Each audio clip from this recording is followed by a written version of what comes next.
I am Elizabeth Pollman from Loyola Law School in Los Angeles, and I'm just delighted to be here. I want to thank our hosts and organizers, IGIDR, Vanderbilt, the sponsors. It's really terrific to be here. So I'm going to talk today about regulatory entrepreneurship.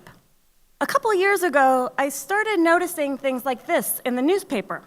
Companies breaking the law, and it wasn't the usual headlines that fit into that category, such as fraudulent practices by companies and banks, or the typical compliance violations that you typically see in the headlines. Instead, it was companies that were breaking the law with what is seemingly their normal business model. That is, they were breaking the law with what they set out to do, run a ride-hailing app company or whatnot. And I thought, this is an interesting puzzle or phenomenon, and why are we seeing this activity? The other thing that I started noticing was this consumer activism angle, that when companies were breaking the law or operating in a legal gray area as part of their business model, it was also frequently followed by customers, users, and other stakeholders getting politically engaged in support of the companies. So Uber has been doing this all over the world. For example, in Paris, the company has been fined millions of euros for breaking the law, and as I've come to this conference, I've been reading up on India, and it seems it's a similar story here of operating against the rules. And the companies are knowingly doing this. For example, Paris, Uber's situation. Uber was telling the drivers to simply bring their tickets into the Uber office in Paris, and it would pay them, and it continued to operate and advertise on the radio.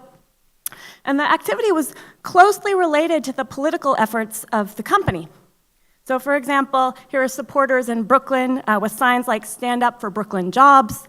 Uber's been a very visible story of this, but there are others, and the more that I started to become aware of this, the more that I saw. So for example, Airbnb, again note, breaking the law and then getting public support. In the US, DraftKings and FanDuel, which are fantasy sports sites, operating in legal gray areas, and in some states in the US deemed to be breaking the law as illegal gambling. And again, getting public support. And a couple years ago, I also started to talk to people. I moderated a panel for a program on corporate counsel called Corporate Lobbying and Regulatory Affairs. And I realized that the people on the panel were all examples of another set of examples of this particular type of activity around innovation in the law. We had the GC of Tesla, and he was talking about the work that Tesla had done, working to change US state laws to carry out their vision for direct distribution of their vehicles. They had even gone public and with this model, and in their S1 form when they went public, they explained that a very important part of their business model was changing state laws so that they could directly sell their cars. Also, I talked to policy counsel and lawyers that start to have titles like policy counsel and director of regulatory affairs for companies like Uber and Lyft and others. Corporate counsel for Google X, which is now under Alphabet. And Google X is the division of Alphabet, the subsidiary that works on their moonshot projects, including self-driving cars, which are facing a patchwork of different regulatory issues that they have to either change existing rules, such as in New York State, there's an old rule on the books that says you have to always have one hand on the wheel. So they're facing these rules in many different states that they either have to change or break or make new rules. At my law school at Loyola LA, we also hosted a panel with a new startup called Hyperloop that's working on Elon Musk's idea of vacuum tube transport that would take people and cargo over 700 miles an hour. And I talked to the GC, and I asked him about what was going on in the company, and he said, well, we can manage this futuristic technology. I said, is it going to really happen? Because it will take people from San Francisco to LA in less than half an hour. It'll make New York to Philadelphia like a subway stop. I said, is this really going to happen? He said, we're doing this. But the regulatory issues are actually even more challenging than the technology issues.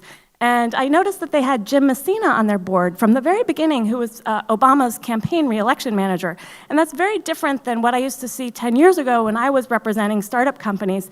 Their boards were the typical venture capitalists and whatnot, not these political operatives. So again, this seemed different to me than the usual run-of-the-mill corporate lobbying. And what's different about it is that at the core of what these companies are trying to do is something related to changing the law, as well as whatever product or services they're working on.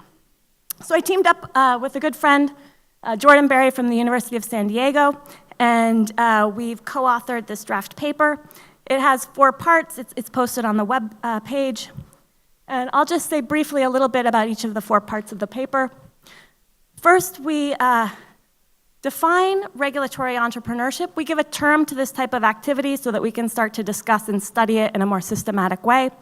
And we define regulatory entrepreneurship as pursuing a line of business in which changing the law is a significant part of the business plan.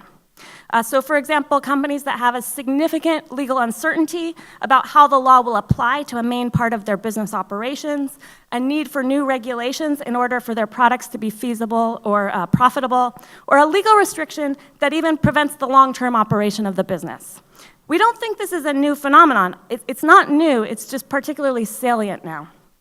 And we use a fairly broad definition of this activity because we think that's useful for studying kind of the breadth of the type of activity that falls into this area. But it's possible that we could come up with a taxonomy. For example, some of the examples we have in the paper are technology-driven and some are not. Some of the examples of the companies are companies that comply with the rules originally, and some are transgressors. There's different ways that you could taxonomize this, but we use a fairly broad definition to start. And admittedly, the distinction that we're making between companies that are doing this type of regulatory entrepreneurship and regular garden variety corporate lobbying is a matter of degree and focus, but we think it's an important one that you can start to see in the world. We also define this at the level of a line of business rather than at the entity or corporate level, and that's because we think that functionally, the activity is the same, whether it's happening in Google X, which is a subsidiary of Alphabet, or if it is just one line of a division of a company. The next part of the paper looks at how are these companies taking on this activity, what strategies are they using, and we identify 4 types of strategy or behavior. First, breaking the law or taking advantage of legal gray areas. So Uber and Lyft are good examples of this. Notice that they just start operating without regard to the laws. So if you talk to the founders, they tell the story about how Uber started, and they had this idea when they were at a Paris technology conference. It was raining outside, they were trying to get a taxi cab, they couldn't get one, and they thought, wouldn't this be great if we could just find the cars that were near us with our phones? So what do? They go back to New York and they just start doing it. They put 5 cars on the street with a beta of the app and they just start doing it in violation of the local taxi laws. Also notice that they just pay the fines as a cost of business. Another example of this where you see companies doing this is in the fintech or financial technology and mobile payment space. And there's an example in the paper where a well-known venture capitalist explained the advice that one of his lawyers had given regarding the digital currency Bitcoin. And the lawyer said, well, while the regulators are trying to figure out whether to regulate Bitcoin as a currency or a commodity or as a currency or a security, just try to operate while sneaking through all of those regulators while they're trying to figure it out. Let's just keep going. Another strategy, the second one we identify, is growing too big or too popular to ban. And we note that timing plays an important role in these companies' strategies. Time gives a chance to grow rapidly, and then they could be viewed as too big or too popular to ban. They can also become a part of their customers' everyday life during that time, and then they become difficult for regulators to ignore. Third, and I think in some ways most interestingly as a strategy, these companies are mobilizing their users and their stakeholders as a source of political power. So users can become your campaign volunteers, they can sign petitions, and it can be targeted and local. They can put pressure on local officials, and notice that the cost is very low for users to become politically engaged. And this is part of being technology enabled. Some of it's real old-fashioned. It's amazingly, these for-profit companies have been getting people to show up to protest, go door to door. But in many instances, it's just asking a user, for example, when they take their phone and they open up the app, up pops a request to sign a petition for their local regulator. And the users don't have to figure out who is the right person to send a letter to and what is the right time to send the letter. The companies are doing this for the user and lowering the cost dramatically of getting them politically engaged. However, also notice that the user might not have much real information at the time that they're making those decisions about the total social cost or the impact of what they're doing, and they might not have given much thought to their decision to give political support.